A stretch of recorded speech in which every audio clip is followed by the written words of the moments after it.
आगे जिथे प्रधानमंत्री दे वल्लों मन की बात की जारी छोड़ी। इस साल ऑपरेशन सिंदूर हर भारतीय के लिए गर्व का प्रतीक बन गया। दुनिया ने साफ देखा, आज का भारत अपनी सुरक्षा से कोई समझौता नहीं करता। ऑपरेशन सिंदूर के दौरान देश के कोने कोने से मां भारती के प्रति प्रेम और समर्पण की तस्वीरें सामने आई। लोगों ने अपने अपने तरीके से अपने भाव व्यक्त किए। साथियों, यही जज्बा तब भी देखने को मिला जब वंदे मातरम के 150 वर्ष पूरे हुए। मैंने आपसे आग्रह किया था कि हैशटैग वंदे मातरम 150 के साथ अपने संदेश और सुझाव भेजें। देशवासियों ने इस अभियान में बढ़ चढ़कर हिस्सा लिया। साथियों, 2025 खेल के लिहाज से भी एक यादगार साल रहा। हमारी पुरुष क्रिकेट टीम ने आईसीसी चैंपियंस ट्रॉफी जीती। महिला क्रिकेट टीम ने पहली बार विश्व कप अपने नाम किया। भारत की बेटियों ने women's blind T20 world cup जीतकर इतिहास रच दिया।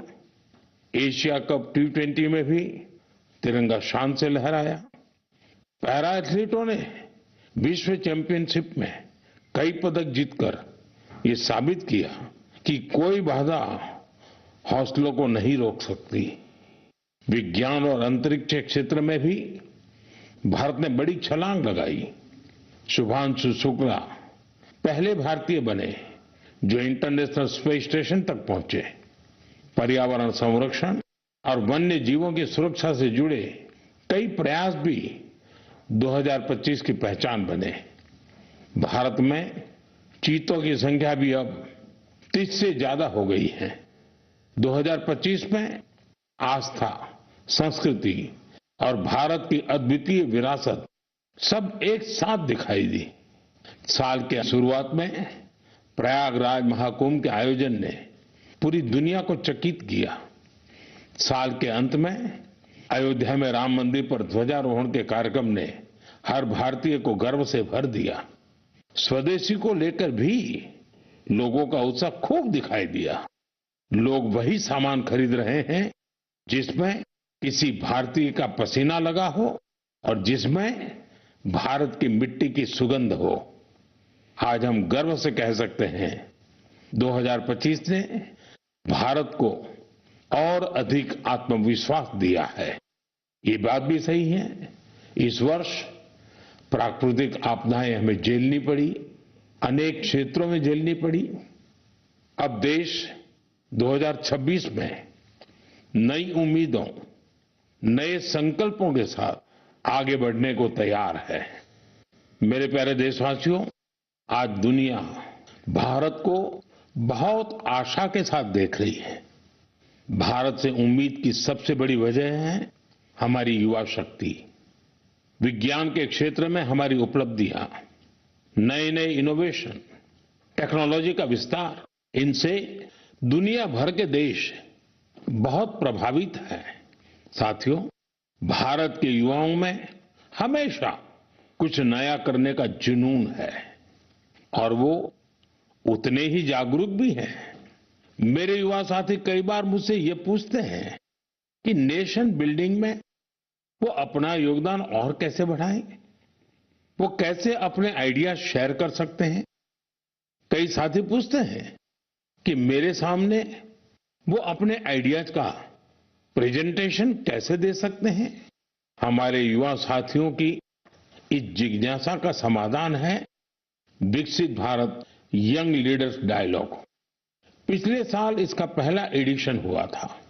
अब कुछ दिन बाद उसका दूसरा एडिशन होने वाला है। अगले महीने की 12 तारीख को स्वामी विवेकानंद जी की जयंती के अवसर पर राष्ट्रीय युवा दिवस मनाया जाएगा। इसी दिन यंग लीडर्स डायलॉग का भी आयोजन होगा और मैं भी इसमें जरूर शामिल होऊंगा। इसमें हमारे युवा इनोवेशन, फिटनेस, स्टार्टअप और एग्रीकल्चर जैसे महत्वपूर्ण विषयों पर अपने आइडियाज शेयर करेंगे। मैं इस कार्यक्रम को लेकर बहुत ही उत्सुक हूं। साथियों, मुझे ये देखकर अच्छा लगा कि इस कार्यक्रम में हमारे युवाओं की भागीदारी बढ़ रही है। कुछ दिनों पहले ही इससे जुड़ा एक क्विज कंपटीशन हुआ। इसमें 50 लाख से अधिक युवा शामिल हुए। एक निबंध प्रतियोगिता भी हुई, जिसमें स्टूडेंट्स ने विभिन्न विषयों पर अपनी बातें रखी। इस प्रतियोगिता में तमिलनाडु पहले और उत्तर प्रदेश दूसरे स्थान पर रहा। साथियों, आज देश के भीतर युवाओं को प्रतिभा दिखाने के नए नए अवसर मिल रहे हैं। ऐसे बहुत से प्लेटफॉर्म्स विकसित हो रहे हैं, जहां युवा अपनी योग्यता और रुचि के अनुसार टैलेंट दिखा सकते हैं।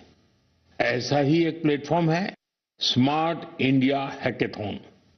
एक और ऐसा माध्यम जहां आइडियाज एक्शन में बदलते हैं। साथियों, स्मार्ट इंडिया हैकेथॉन 2025 का समापन इसी महीने हुआ है। इस हैकेथॉन के दौरान 80 से अधिक सरकारी विभागों की 270 से ज्यादा समस्याओं पर स्टूडेंट्स ने काम किया। स्टूडेंट्स ने ऐसे सॉल्यूशन दिए जो रियल लाइफ चैलेंजेस से जुड़े थे, जैसे ट्रैफिक की समस्या है। इसे लेकर युवाओं ने स्मार्ट ट्रैफिक मैनेजमेंट से जुड़े बहुत ही इंटरेस्टिंग पर्सपेक्टिव शेयर किए।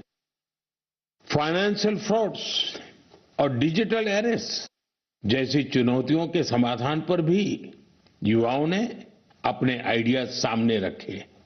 गांवों में डिजिटल बैंकिंग के लिए साइबर सिक्योरिटी फ्रेमवर्क पर सुझाव दिया। कई युवा एग्रीकल्चर सेक्टर की चुनौतियों के समाधान में जुटे रहे।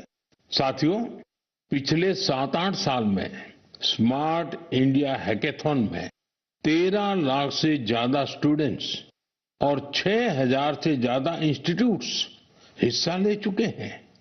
युवाओं ने सैकड़ों प्रॉब्लम्स के सटीक सॉल्यूशंस भी दिए हैं। इस तरह के हैकेथॉन्स का आयोजन समय समय पर होता रहता है।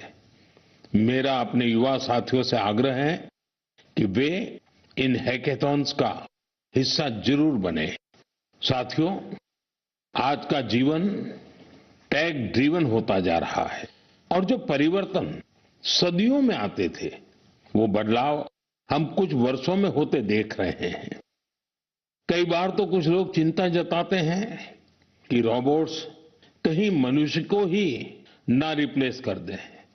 ऐसे बदलते समय में ह्यूमन डेवलपमेंट के लिए अपनी जड़ों से जुड़े रहना बहुत जरूरी है। मुझे ये देखकर बहुत खुशी होती है कि हमारी अगली पीढ़ी अपनी संस्कृति की जड़ों को अच्छी तरह थाम रही है। नई सोच के साथ, नए तरीकों के साथ। साथियों, आपने इंडियन इंस्टीट्यूट ऑफ साइंस, उसका नाम तो जरूर सुना होगा। रिसर्च और इनोवेशन इस संस्थान की पहचान है। कुछ साल पहले वहां के कुछ छात्रों ने महसूस किया कि पढ़ाई और रिसर्च के बीच संगीत के लिए भी जगह होनी चाहिए। बस यहीं से एक छोटी सी म्यूजिक क्लास शुरू हुई। न बड़ा मंच, न कोई बड़ा बजट। धीरे धीरे ये पहल बढ़ती गई और आज इसे हम गीतांजलि IISc के नाम से जानते हैं। यह अब सिर्फ एक क्लास नहीं, कैंपस का सांस्कृतिक केंद्र है। यहां हिंदुस्तानी शास्त्रीय संगीत है, लोक परंपराएं हैं, शास्त्रीय विधाएं हैं। छात्र यहां साथ बैठकर रियाज करते हैं, प्रोफेसर साथ बैठते हैं, उनके परिवार भी जुड़ते हैं। आज 200 से ज्यादा लोग इससे जुड़े हैं और खास बात ये कि जो विदेश चले गए वो भी ऑनलाइन जुड़कर इस ग्रुप की डोर थामे हुए हैं। साथियों, अपनी जड़ों से जुड़े रहने के ये प्रयास सिर्फ भारत तक सीमित नहीं है। दुनिया के अलग अलग कोनों और वहां बसे भारतीय भी अपनी भूमिका निभा रहे हैं। एक और उदाहरण जो हमें देश से बाहर ले जाता है। ये जगह है दुबई। वहां रहने वाले कन्नड़ा परिवारों ने खुद से एक जरूरी सवाल पूछा। हमारे बच्चे टेक वर्ल्ड में आगे तो बढ़ रहे हैं, लेकिन कहीं वो अपनी भाषा से दूर तो नहीं हो रहे हैं।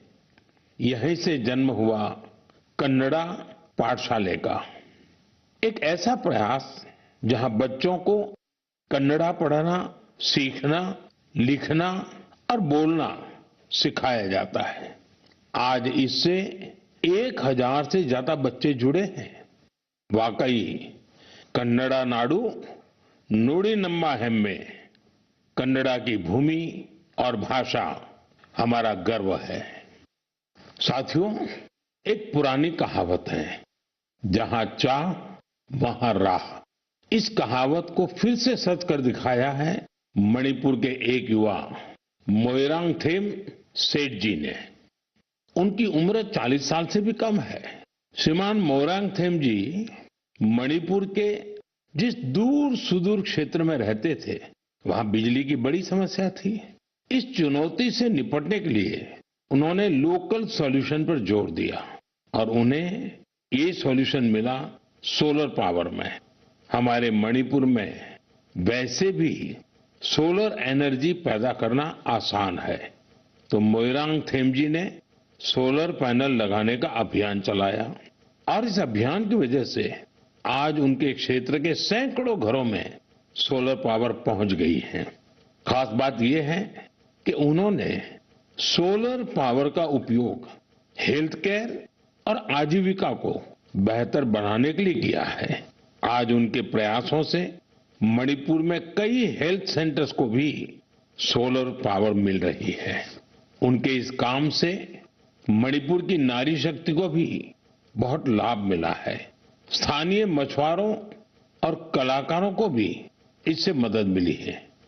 साथियों, आज सरकार पीएम सूर्यघर मुफ्त बिजली योजना के तहत हर लाभार्थी परिवार को सोलर पैनल लगाने के लिए करीब करीब 75 से 80 हजार रुपए दे रही है।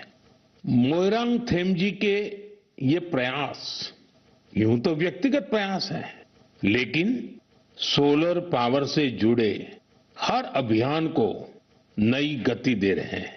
मैं मन की बात के माध्यम से उन्हें अपनी शुभकामनाएं देता हूं।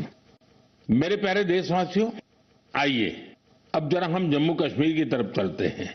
जम्मू कश्मीर की सांस्कृतिक और ऐतिहासिक विरासत, उसकी एक ऐसी गाथा साझा करना चाहता हूं जो आपको गर्व से भर देगी। जम्मू कश्मीर के बारामूला में जेहनपोरा नाम की एक जगह है। वहां लोग बरसों से कुछ ऊंचे ऊंचे टीले देखते आ रहे थे। साधारण से टीले, किसी को नहीं पता था कि क्या है। फिर एक दिन आर्कियोलॉजिस्ट की नजर इन पर पड़ी। जब उन्होंने इस इलाके को ध्यान से देखना शुरू किया तो ये टीले कुछ अलग लगे। इसके बाद इन टीलों का वैज्ञानिक अध्ययन शुरू किया गया। ड्रोन के जरिए ऊपर से तस्वीरें ली गई, जमीन की मैपिंग की गई और फिर कुछ हैरान करने वाली बातें सामने आने लगी।